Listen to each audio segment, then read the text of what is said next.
Rothschild claimed to be Jewish. Not the nationality of a Jew, but Jew in terms of belief in God and a follower of divine revelation. But was Mr. Rothschild a moral man?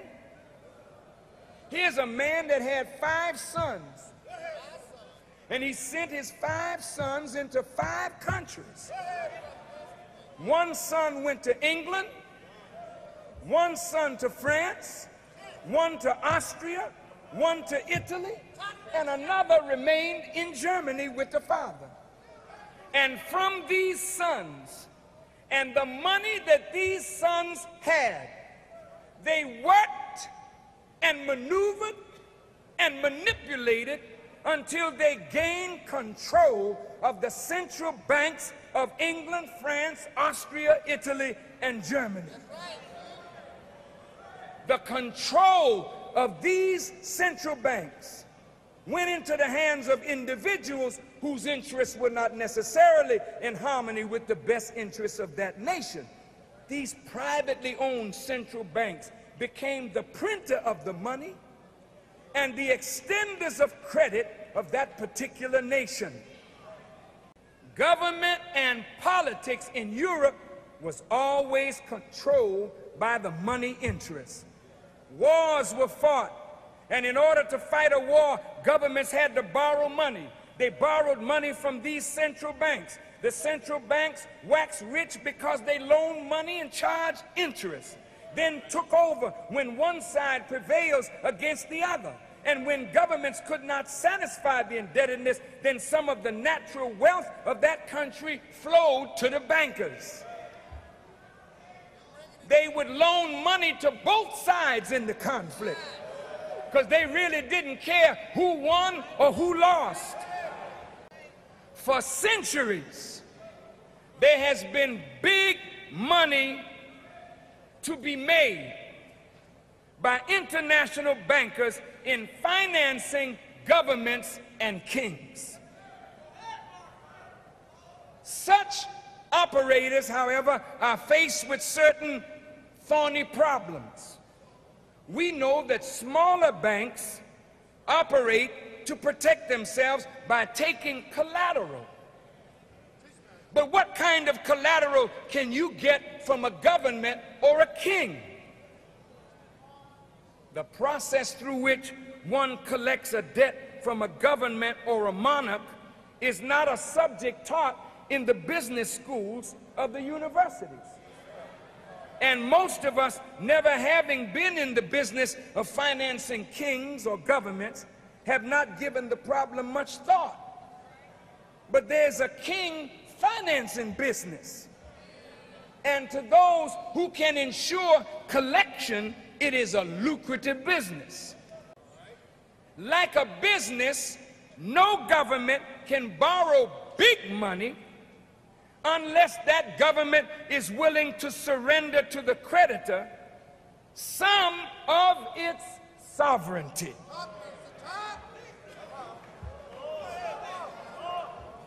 Certainly, international bankers who have loaned hundreds of billions of dollars to governments around the world command considerable influence in the policies of such governments. But the ultimate advantage, listen to this, that the creditor has over a king or a president is that if the ruler gets out of line, the banker can finance his enemy or his rival. Therefore, if you want to stay in the lucrative financing business of kings and governments, it is wise to have an enemy or a rival waiting in the wings to unseat every king or every president to whom you lend money. If the king doesn't have an enemy, you got to be able to create one. The founding fathers of this nation said they did not want private control of a central bank, because to them, such a bank would be the detriment of this democracy. Thomas Jefferson saw a privately owned central bank as worse than an opposing army. Thomas Jefferson wanted to keep America free from those things that led to the destruction of many nations and governments in Europe. And so a privately owned central bank was unthinkable to the founding fathers of this nation, and therefore it was written in the Constitution that only Congress should have the right to print the money and the instruments of credit. Did you know that from 1900 to 1913, the federal government had a very manageable debt into the millions of dollars? But in 1913, something happened. 4 things were set up in the year 1913. First, the Federal Reserve Bank, the IRS, the FBI, and the Anti-Defamation League of B'nai B'rith all were set up in the same year. Is that a coincidence? Or is there a tie-in? I don't have time to go into all the details. But by the help of Allah, I'll do that in further writings if it is the will of Allah. But it's enough to say that 2 German Jews, Paul and Felix Warburg, and the international bankers of Europe wined and dined a senator named Nelson Aldrich, who was the maternal grandfather of Nelson Aldrich Rockefeller. And they wined and dined him for 2 years, showing him the central banks of Europe. Senator Aldrich came back to America and was given the job of being a part of the national study of the national monetary system. Nelson Aldrich with Paul Warburg had a secret meeting in Jekyll Island, Georgia, off the coast of Georgia. And in that secret meeting, what came out of it was the basis of the Federal Reserve Act. They tried to get it through Congress under the name the Aldrich Federal Reserve Act. But since Aldrich was so tied to the international banking system, the members of Congress under the leadership of President Taft, they voted it out. So they went back to the drawing board and they redid it. And they pushed it through on December the 22nd, 1913, just as Congress was about to break for the Christmas recess. Wanting to get home quick, they pushed it through. And the Federal Reserve Act became law. But in 1912, there was a great presidential election where William Taft was challenged in his own party by Teddy Roosevelt. Both Roosevelt was financed by some of these international bankers. They hated Taft for his derailing of the Aldrich Federal Reserve Act. So they wanted to get at Taft. But they felt that a Republican shouldn't bring this act before Congress. It would be better if it came through a Democrat. So they same bankers put money behind Woodrow Wilson. And Woodrow Wilson sold the American presidency to the international bankers. He was elected in 1912, and in 1913, 1913, the Federal Reserve Act became law, and the Central Bank of the United States was taken over by a group of private banking institutions. Then somebody else began printing the money. Like Rothschild said, he don't care who rules as long as he controls the purse strings. In 1913, America was not yet at war. In the last winter solstice of the 6,000-year rule of the enemy, America was betrayed by one of her presidents and one of her senators and one of her members of the United States Treasury.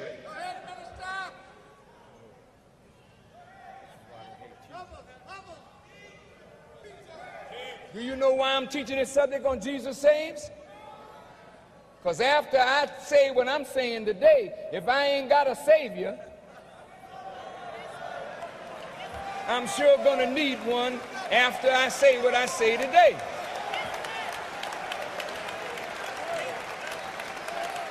Let me just finish. Don't be frightened for me. You better be frightened for yourself. Because some stuff is going down in America right now as we speak. That all our lives are in danger right now. And I've got to sound the alarm, brothers and sisters. I don't care nothing about my life. It's your life that I want to save.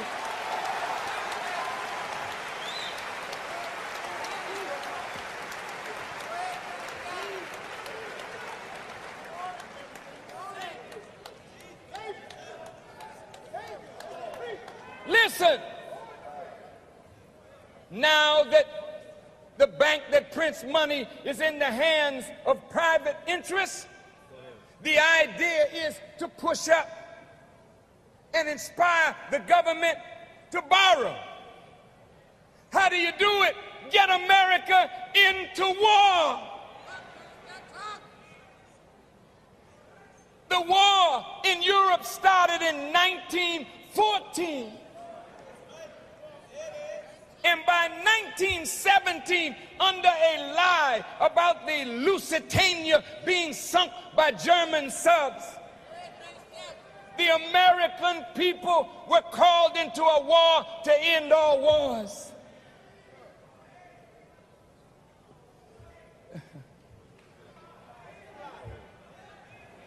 Oh, this is heavy, man.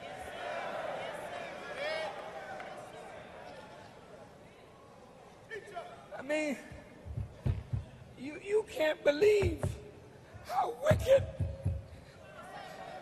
how low down and rotten.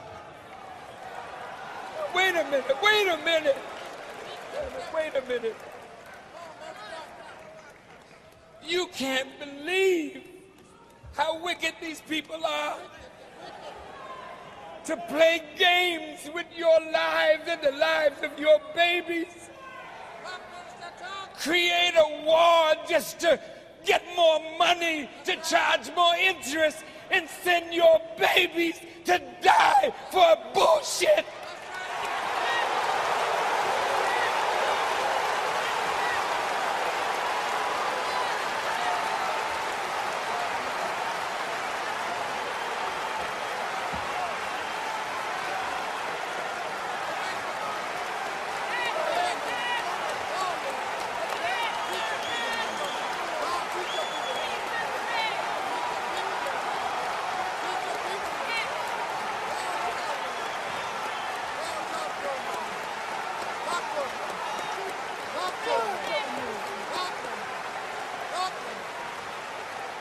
Excuse me, but bullshit is the dropping of a cow or a bull.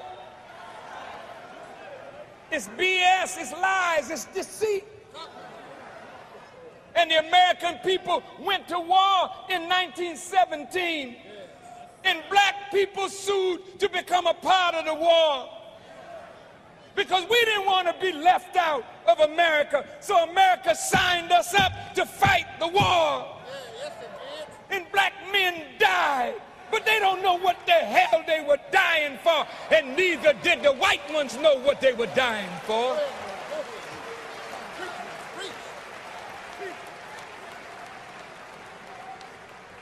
But the man of sin gotta be revealed. And I thank God that he put it in my heart. I don't have no fear of those bastards. I want to expose them all.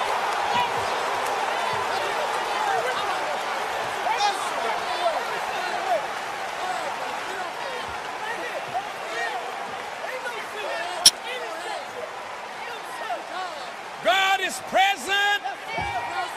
God is in the world. And I'm going to prove to you by my life that God has power to save. Don't worry about me. Go ahead. You better worry about yourself. Excuse my language, but they are bastards. They're illegitimate children of God.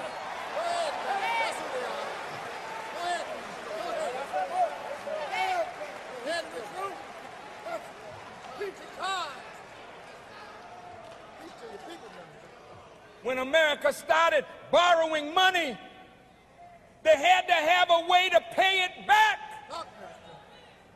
And that's how they thought of the IRS. Then they started taking income tax. But by that time, the Rockefellers and the Carnegies had their money in trust funds, and they had found a way to get around paying taxes. But the taxes were for the poor and the middle class.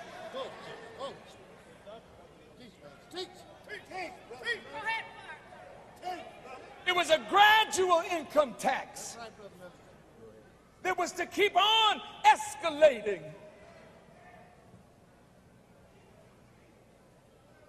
And in the same year, the FBI was established. Come on, man. Come on. You think the FBI is out here to fight crime? Come on, man. The FBI have done some of the most wicked criminal things in this country against the citizens of America.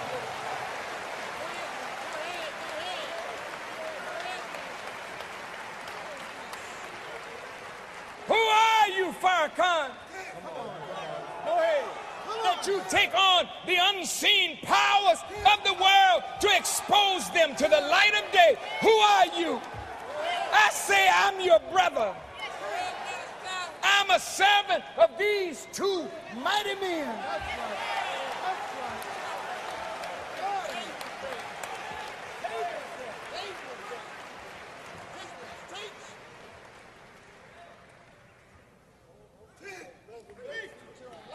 The FBI has spied on and sought to persecute everybody, white or black, that tampers with control of the poor people. That's right. That's right.